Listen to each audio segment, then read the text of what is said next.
Good morning. आज हम start करेंगे प्लांट ग्रोथ एंड डेवलपमेंट का नेक्स्ट पार्ट, जिसके अंदर हम हार्मोन्स पढ़ेंगे। जैसे हमने ग्रोथ हार्मोन्स स्टार्ट किए थे, ठीक है।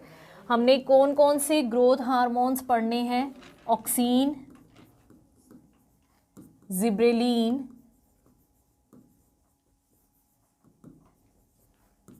साइटोकाइनिन,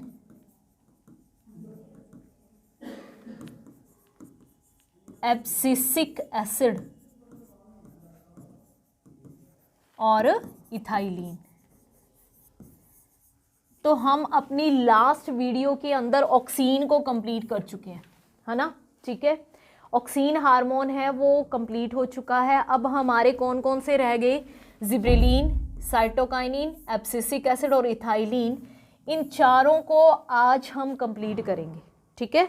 चारों ये आप लोगों के आज कंप्लीट हो जाएंगे, जिसके अंदर हमने क्या पढ़ा था कि ये तीन ऑक्सीन, जिब्रेलिन और साइटोकाइनिन, ये तीनों क्या हैं? ग्रोथ प्रमोटर है। और एब्सिसिक एसिड और इथाइलिन क्या है? ग्रोथ इनहिबिटर है, ठीक है। ये क्या थे? तीन ग्रोथ प्रमोटर हैं और दो क्या है? Growth inhibitor. तो अभी हमने ग्रोथ प्रमोटर में ऑक्सीन कर लिया है, जिब्रेलिन और साइटोकाइनिन को अब हम करेंगे, ठीक है। हेडिंग लगाओ जिब्रेलिन।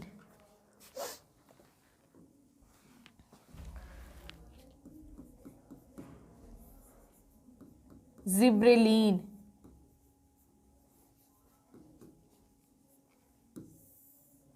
देखिए, सबसे पहला क्वेश्चन क्या आता है कि इसका नाम जिब्रेलिन क्यों रखा गया है, ठीक है। क्या था इसके बारे में? एक स्टोरी है। इसके बारे में स्टोरी क्या है कि जापानीज जो फार्मर्स थे, जापान के अंदर फार्मर्स थे, उन्होंने क्या देखा कि पैडी के फील्ड में अचानक से राइस के इतने लंबे और बड़े प्लांट्स ग्रो हो गए कि वो देख के उनको हैरान रह गई। मतलब हम देखते हैं कि राइस के प्लांट की ग्रोथ कितनी होती है। राइस का प्लांट है मैक्सिमम इतने साइज का होगा, है ना, ठीक है। और वो जो राइस के प्लांट्स थे तो वो इतने ज़्यादा 6 फीट तक लंबे हो गए थे। कितने फीट लंबे हो गए थे? 6 फीट तक लंबे हो गए थे। लेकिन उनका नुकसान क्या था? उनके अंदर सीड्स नहीं थे, ठीक है। सिर्फ लेंथ इंक्रीज हुई थी प्लांट की, बट सीड नहीं थे। तो उन्होंने क्या देखा कि ये जो राइस का प्लांट है, ये जो राइस का प्लांट है, इसको एक डिजीज हुई है और उस डिजीज का नाम क्या था? बेकेने। बेकेने का मीन क्या होता है? Foolish seedlings. फुलिश सीडलिंग का मतलब क्या है? भी पागल बनाने वाला प्लांट। मीन्स उसके अंदर क्या है? मूर्ख बनाया है, दाने तो हैं ही नहीं, ठीक है। लेंथ बढ़ गई, लेंथ बढ़ गई। हम ये सोचेंगे भी लेंथ बढ़ी हुई है, इसका मतलब भाई ये प्लांट तो बहुत अच्छा हो गया। बट उसके अंदर क्या है? सीड्स नहीं थे, उसके अंदर ग्रेन्स नहीं थे। तो उस डिजीज को नाम दिया बेकेने डिजीज, जिसका नाम मतलब क्या होता है? फुलिश सीडलिंग्स, ठीक है। और ये डिजीज किसकी वजह से हुई? एक फंजाई है, फंगल इन्फेक्शन था। ये क्या था? Fungal infection. एक फंजाई है और उस फंजाई का नाम क्या है? जिब्रेला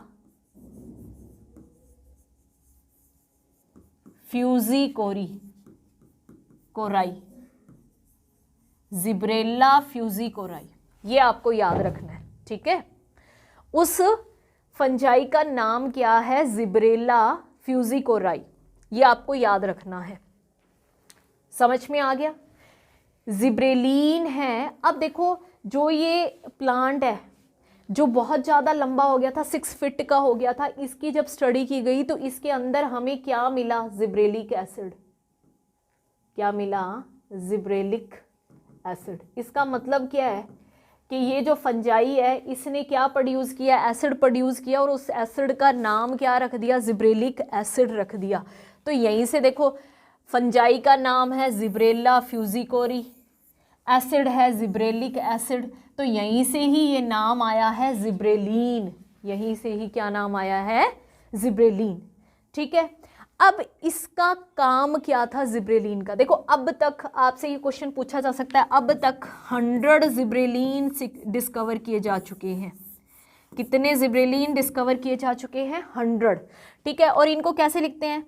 GA1, GA2, GA3 और डैश डैश करके GA100 तक हम लिख सकते हैं। ठीक है, GA1, GA2, GA3 से GA100 तक हम इसे लिख सकते हैं। तो ये हुआ भाई जिब्रेलिन के बारे में। अब हम पढ़ेंगे जिब्रेलिन का फंक्शन क्या होता है, प्लांट में इसका रोल क्या है जिब्रेलिन का। तो लिखिए functions of gibberellin. Physiological role पूछते होते हैं इसका, फिजियोलॉजिकल रोल जिब्रेलिन। जिब्रेलिन का क्या क्या काम है? ठीक है, हम लिखेंगे जिब्रेलिन के फंक्शन। जिब्रेलिन में देखिए सबसे बड़ा इसका काम क्या है, मेन इसका काम क्या है? बोल्टिंग। अब देखो बोल्टिंग होता क्या है, समझिए बोल्टिंग क्या होती है। बोल्टिंग क्या होती है? बोल्टिंग का मतलब होता है इंटरनोडल इलोंगेशन। इंटरनोडल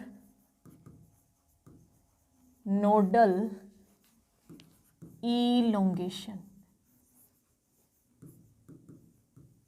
बोल्टिंग का मतलब क्या है? Internodal elongation.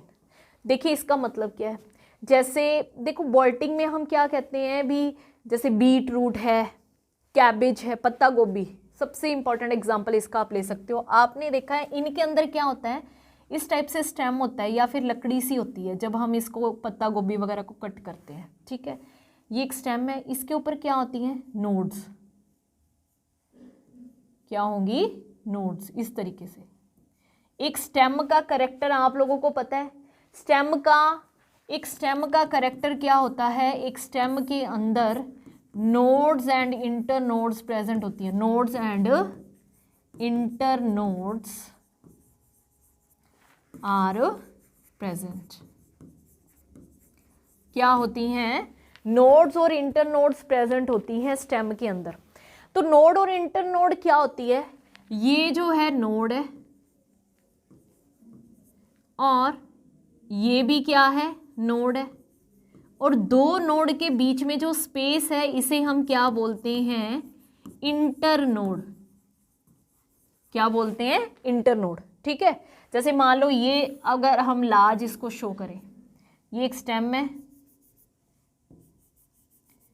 ये क्या है? नोड, और ये क्या है? इंटरनोड। तो देखो इंटरनोडल इलोंगेशन, इंटरनोडल इलोंगेशन का मतलब क्या है? इनकी लेंथ को इंक्रीज करना। कौन करता है? कौन करेगा? जिब्रेलिन। ठीक है, अब जैसे इन्होंने यहाँ पे मैं आपको क्या एग्जांपल दूंगी कि मान लो अगर हम नॉर्मल, अगर हम पत्ता गोभी की बात करें तो उसके अंदर किस तरीके से लीव्स अराइज होती हैं।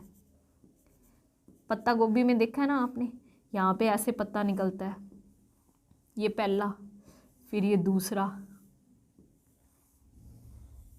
फिर ये तीसरा, है ना। देखिए ना पत्ता गोभी ऐसी होती है, फिर ये चौथा।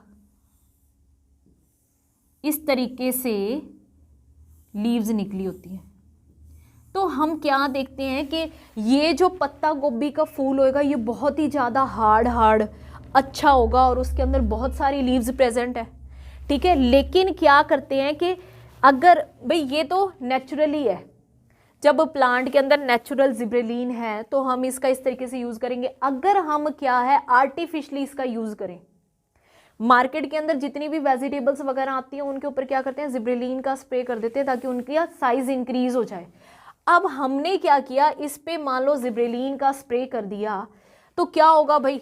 इंटरनोड इलोंगेट हो जाएगी। देखिए कैसे होगा, देखो इसी डायग्राम, इसको ही मैं आपको फिर से बना के दिखाती हूँ भी इंटरनोड कैसे इलोंगेट होंगी। इंटरनोडल इलोंगेशन के अंदर देखो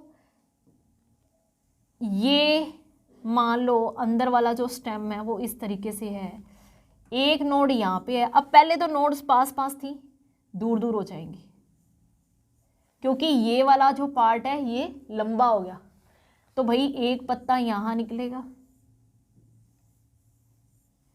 दूसरा यहाँ होएगा और तीसरा यहाँ पे ऐसे होगा। तो अब तुम मुझे बताओ इनमें से कौन सी पत्ता गोभी बड़ी है, ये वाली, पर भाई कौन सी ज़्यादा सॉलिड सॉलिड है, मतलब ये साइज इंक्रीज हो गया है लेकिन अंदर से पत्ते क्या है, दूर दूर होंगे, खुले खुले से होंगे, ठीक है। तो ये साइज इंक्रीज किया है लेकिन अंदर से क्या हो गया, खोखला सा होएगा, और ये क्या होएगा, बहुत ज़्यादा सॉलिड सा होएगा।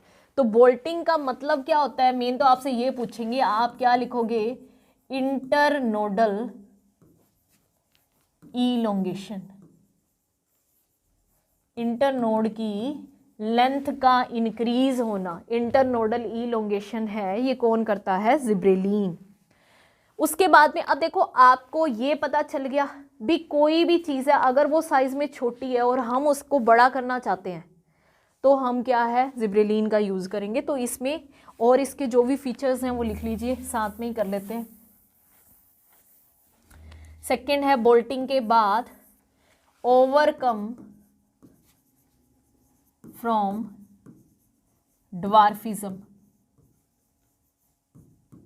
ड्वार्फिज्म मतलब कोई प्लांट छोटा है उसको बड़ा करना चाहते हैं, ठीक है।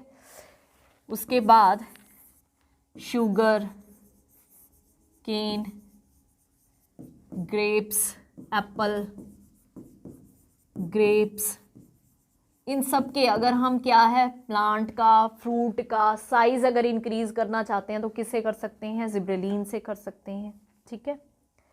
उसके बाद में इट डिले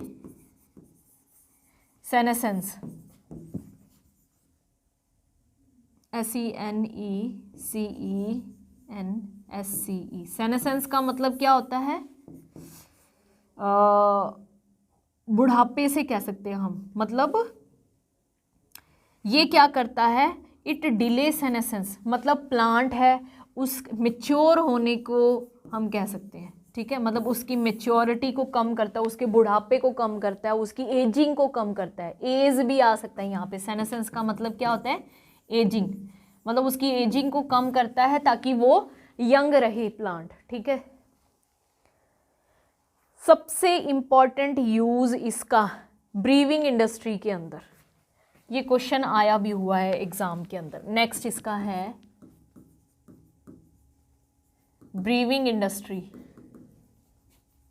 ब्रीवर्स क्या होते हैं, ब्रीवर्स क्या होते हैं, ब्रीवर्स हम कहते हैं अल्कोहल है, बियर है, ठीक है, जितने भी ड्रिंक्स हैं वो सारे किसके अंदर आते हैं, ब्रीविंग के अंदर आते हैं। अब देखो जितने भी प्लांट्स हैं, प्लांट्स में प्लांट्स का स्टोर्ड फूड क्या होता है, प्लांट्स का स्टोर्ड फूड होता है स्टार्च। प्लांट्स का स्टोर्ड फूड क्या होता है, स्टार्च। तो यहाँ पे हम जिब्रेलिन, देखो ब्रीविंग इंडस्ट्रीज के अंदर अगर हम यूज़ करेंगे तो प्लांट्स का यूज़ करते हैं, जैसे वाइन वगैरह, कुछ भी अगर बियर वगैरह बनाई जाती है ग्रेप्स से, बार्ले से, है ना, इन चीज़ों से बनाई जाती है, तो इनका स्टोर्ड फूड क्या है, स्टार्च है। तो यहाँ पे स्टार्च को किस में कन्वर्ट किया जाता है, माल्टोज में कन्वर्ट किया जाता है, ठीक है। ब्रीविंग इंडस्ट्री में जिब्रेलिन की हेल्प से हम क्या है, स्टार्च को माल्टोज में यूज़ करते हैं। अब जब स्टार्च को माल्टोज में कन्वर्ट किया जाता है तो देखो एक तो हमें पता है अल्फा अमाइलेज एंजाइम का यूज़ होगा, इसके साथ साथ जिब्रेलिन का यूज़ किया जाता है, ठीक है। आपको याद रखना है जिब्रेलिन, जो जिब्रेलिन प्लांट के अंदर है, यहाँ से आप याद रखेंगे उसका फॉर्मूला क्या है, GA3, ठीक है। जो प्लांट्स के अंदर है वो कौन सा है, GA3।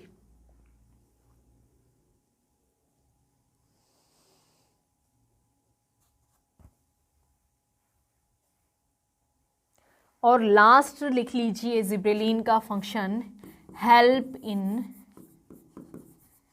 Breaking of seed dormancy. किसमें हेल्प करता है? Seed dormancy. सीड डोरमेंसी को क्या करेगा? ब्रेक कर देता है। अब देखिए, हमने पहले ऑक्सीन किया था। ऑक्सीन और जिब्रेलिन का फंक्शन एक दूसरे के अपोजिट है। ऑक्सीन में हमने क्या पढ़ा था? ऑक्सीन में हमने पढ़ा था कि वो डोरमेंसी को इंड्यूस करता है। मतलब पोटैटो डोरमेंसी हमने उसके अंदर पढ़ा था भी, पोटैटो के ऊपर हमने ऑक्सीन का स्प्रे कर दिया तो उसके अंदर डोरमेंसी नहीं आती, ठीक है, यानी सॉरी वो डोरमेंसी में चला जाता है, लेकिन उसके अंदर भी बर्ड्स हैं वो ग्रो नहीं करेंगी। यहाँ पे क्या है? जिब्रेलिन है, वो ऑक्सीन के अपोजिट है। ये क्या कर रहा है? ब्रेक कर रहा है सीड डोरमेंसी को, मतलब वो जर्मिनेट होंगे। ऑक्सीन जर्मिनेशन से रोक रहा था, ये जर्मिनेशन को क्या कर रहा है? प्रमोट कर रहा है। नेक्स्ट हम करेंगे साइटोकाइनिन। ऑक्सीन हो गया, जिब्रेलिन हो गया है, थर्ड है साइटोकाइनिन।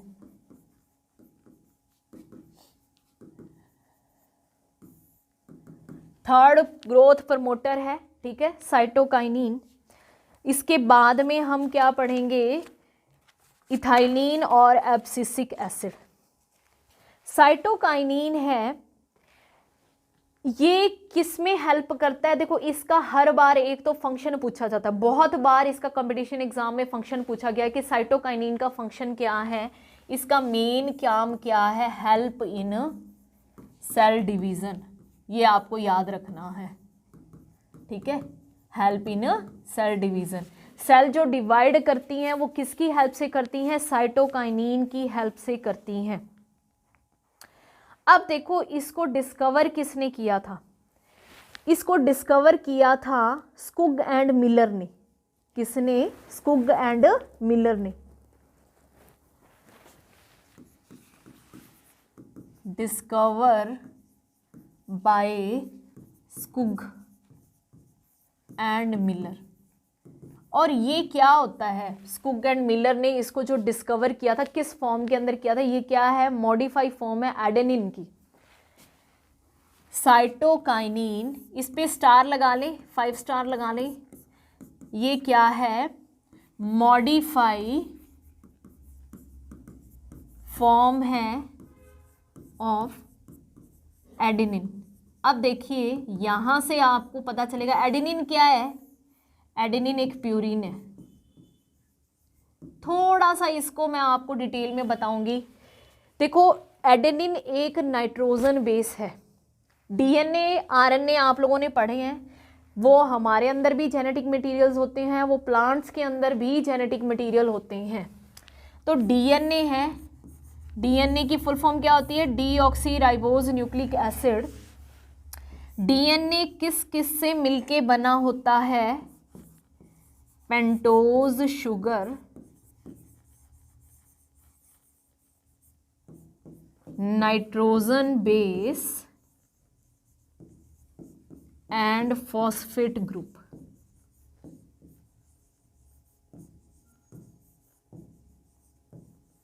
ठीक है, किस किस से मिलके बना होता है? पेंटोज शुगर, नाइट्रोजन बेस और फॉस्फेट ग्रुप से मिलके बना होता है। और ये तीनों मिलके, इनको हम क्या बोलते हैं? न्यूक्लियोटाइड।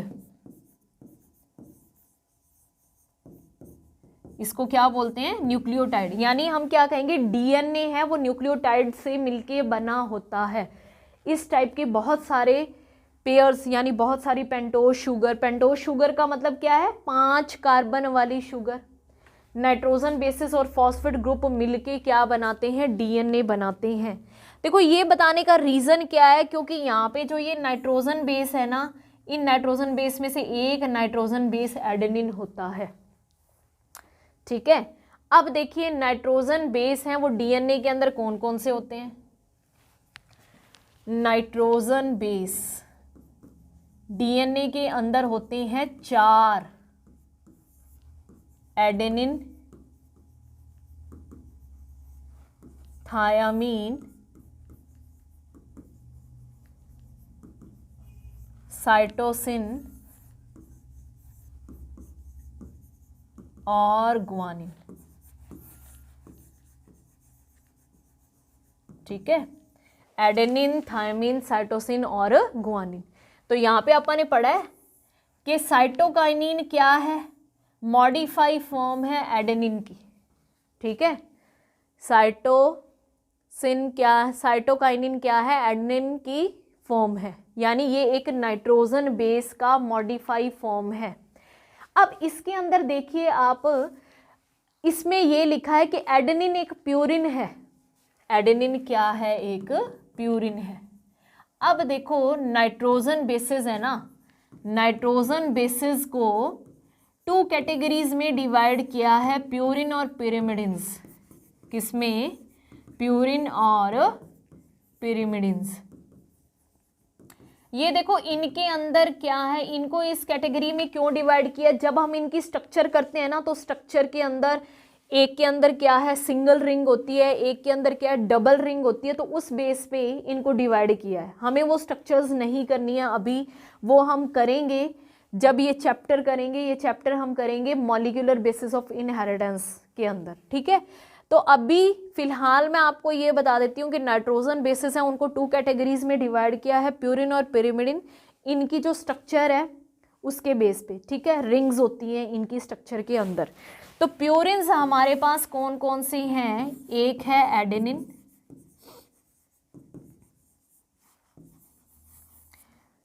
और दूसरा क्या है, गुआनिन, ठीक है। एडेनिन और गुआनिन क्या है, यानी ये और ये दोनों क्या है, प्यूरिन है। और थायामीन और साइटोसिन,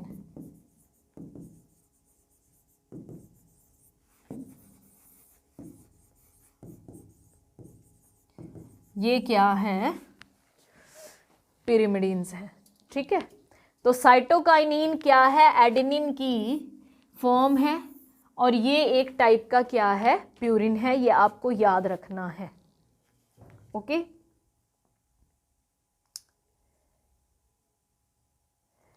अब देखिए साइटोकाइनिन के का एक मैंने मेन काम बता दिया है। जो क्वेश्चन इसके ऊपर पूछा जाता है कि साइटोकाइनिन का मेन फंक्शन क्या है, सेल डिवीजन। और दूसरा इसका एक और फंक्शन, इंपॉर्टेंट फंक्शन है जो आप लोगों से पूछा जाता है, इन टिश्यू कल्चर। लिखो, इन टिश्यू कल्चर। ये क्वेश्चन जो अब मैं आप लोगों को करवा रही हूँ, ये आपके मास्टर कैडर में पूछा गया है कि जब टिश्यू कल्चर करते हैं ना, टिश्यू कल्चर क्या है ये भी एक बार बता देती हूँ। टिश्यू कल्चर क्या होता है, लैब के अंदर एक बीकर के अंदर क्या है, मीडियम लिया जाता है। उस मीडियम के अंदर कोई भी प्लांट का पार्ट डाल दिया और उस प्लांट पार्ट से न्यू प्लांट ग्रो करवाना। जैसे हमने कोई भी प्लांट का कोई भी पार्ट डाल सकते हैं, जिसे हम क्या बोलते हैं, एक्स प्लांट, ठीक है। यहाँ पे हमने क्या लिया, कल्चर मीडियम। कल्चर मीडियम के अंदर हम क्या करेंगे, कोई भी प्लांट का पार्ट डाल दिया, उसे एक्स प्लांट बोलते हैं। कोई भी प्लांट का पार्ट का मतलब समझते हो, रूट है, लीफ है, स्टेम है, कुछ भी आप यूज कर सकते हो, ठीक है। तो यहाँ पे जो कल्चर मीडियम है उसके अंदर क्या है, ऑक्सीन प्लस साइटोकाइनिन दोनों हार्मोन का यूज किया जाता है। साइटोकाइनिन दोनों हार्मोन का यूज किया जाता है। अब ये दोनों करते क्या हैं, ये क्वेश्चन आपके एग्जाम में आया था। ऑक्सीन और साइटोकाइनिन है, दोनों डाले जाते हैं और दोनों क्या करते हैं,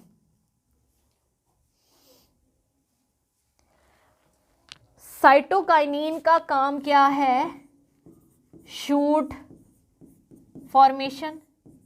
यानी साइटोकाइनिन है वो क्या करेगा, स्टेम फॉर्मेशन में हेल्प करेगा, और ऑक्सीन है वो रूट फॉर्मेशन में हेल्प कर देता है। यहाँ पे टर्म लिखी होती है shoot differentiation and root differentiation, ठीक है। हाई कंसंट्रेशन अगर साइटोकाइनिन की है तो शूट डिफरेंशिएशन होता है, और हाई कंसंट्रेशन अगर ऑक्सीन की है तो रूट डिफरेंशिएशन होता है। तो मैंने आपको यहाँ पे नॉर्मल लैंग्वेज में समझाने के लिए बता दिया है कि अगर इस मीडियम के अंदर ऑक्सीन और साइटोकाइनिन दोनों डाले गए हैं, इसका मतलब क्या है कि जो हमने ये एक्स प्लांट लिया है इसके अंदर रूट्स भी ग्रो हो जाए और इसमें से क्या है, स्टेम भी निकल आए, ठीक है, तो दोनों काम हम चाहते हैं, इसलिए हमने ऑक्सीन और जिब्रेलिन दोनों इसके अंदर डाल दिए।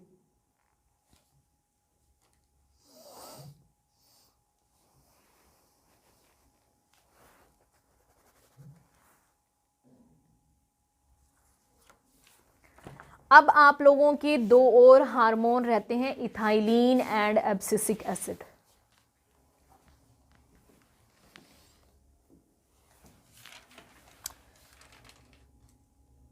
तीन हो गई, ऑक्सीन हो गया, जिब्रेलिन हो गया, साइटोकाइनिन हो गया। अब हम करेंगे इथाइलिन।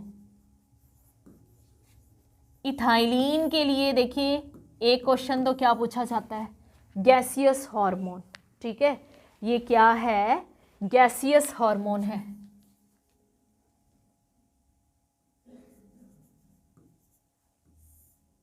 नहीं,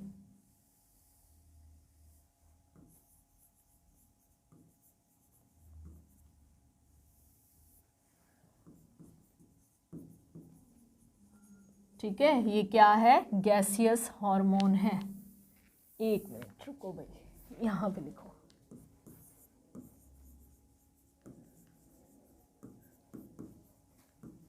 इथाइलिन क्या है, गैसियस हार्मोन है। ये क्वेश्चन आता है, जितने भी हमने हार्मोन पढ़े हैं उनमें से गैसियस हार्मोन कौन सा है, कौन सा है, इथाइलिन है। इथाइलिन का अगर हमें फॉर्मूला लिखना हो तो CH2 डबल बॉन्ड CH2।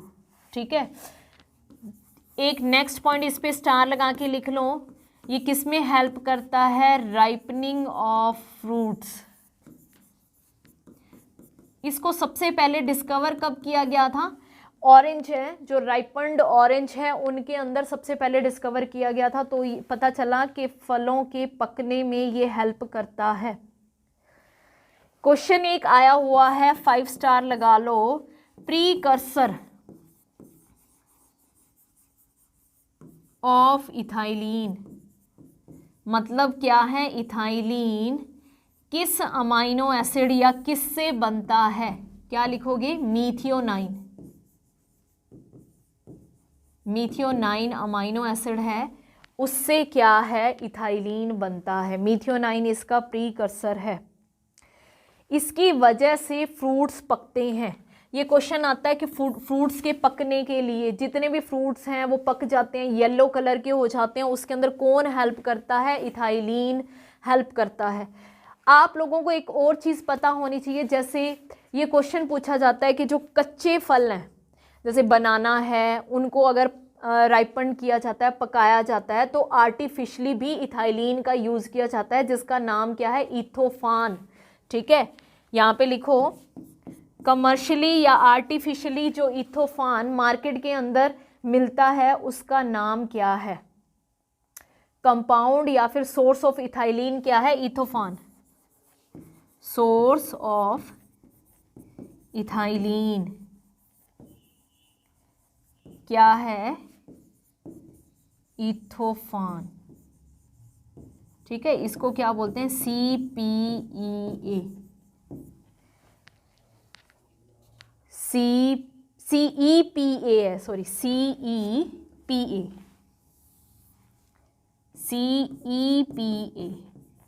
इथोफान का दूसरा नाम क्या है, CEPA। CEPA का फुल फॉर्म लिखो, chloro ethyl phosphonic acid. Chloro ethyl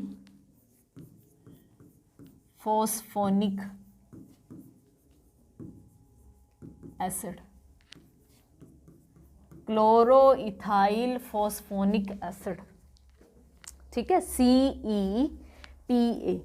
इसका क्या है, इसको देखो यूज़ कैसे किया जाता है। इथोफान या क्लोरो इथाइल फॉस्फोनिक एसिड है, इसको पानी के अंदर घोल लिया जाता है। पानी में घोलने के बाद जैसे बनाना वगैरह या जो भी अनराइपन्ड फ्रूट है, यानी बिना पके हुए कच्चे फ्रूट्स हैं, उनके ऊपर डाल दिया जाता है, तो फिर वो पक जाते हैं। तो ये इथाइलिन है, ये किस में हेल्प करता है, फ्रूट्स की राइपनिंग में हेल्प करता है।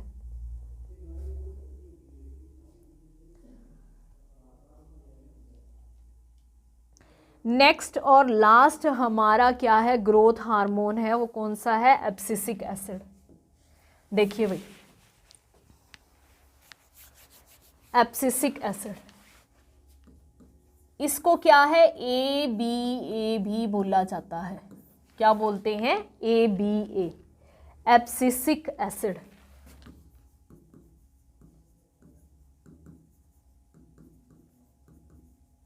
इसको क्या बोलते हैं? स्ट्रेस हार्मोन भी बोलते हैं।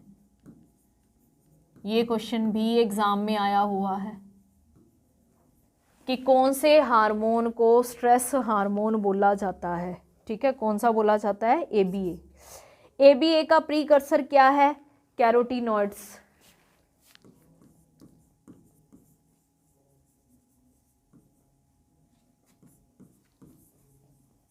कैरोटीनॉइड्स क्या होते हैं? पिगमेंट्स होते हैं जो प्लांट्स के अंदर प्रेजेंट होते हैं। कैरोटीनॉइड्स क्या होते हैं? पिगमेंट्स होते हैं जो प्लांट्स के अंदर प्रेजेंट होते हैं। कैरोटीन, जैंथोफिल, बहुत सारे होते हैं। ये किस में हेल्प करता है? देखो भाई, इसको हम क्या बोलते हैं? Stress hormone. यानी ये प्लांट को स्ट्रेस की कंडीशन से बचाता है। स्ट्रेस की कंडीशन से बचाने का मतलब क्या है? ये किसको रोकेगा? भी मान लो अनफेवरेबल कंडीशंस है तो इनहिबिट सीड जर्मिनेशन।